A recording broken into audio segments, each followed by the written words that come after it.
Chocolate cherry coconut trifle. Start by cutting the cakes in half horizontally.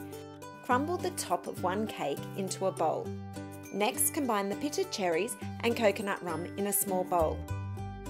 Put cream and coconut cream in a bowl and whisk with an electric mixer until soft peaks form. Then gently press out the cake layers to make them wide enough to fit in your trifle bowl. Now start layering up the trifle. Put one cake layer in the base of the bowl. Top with 1/3 of the chocolate custard, half of the cake crumbs, 1/3 of the cherries and 1/3 of the cream mixture. Keep on layering with the rest of the cake, custard, cherries and cream mixture. To finish the trifle, top with extra fresh cherries and chocolate stars. To make the most out of cherry season, whip up this chocolate cherry coconut trifle for an easy no-cook dessert. For the full recipe, see the description below.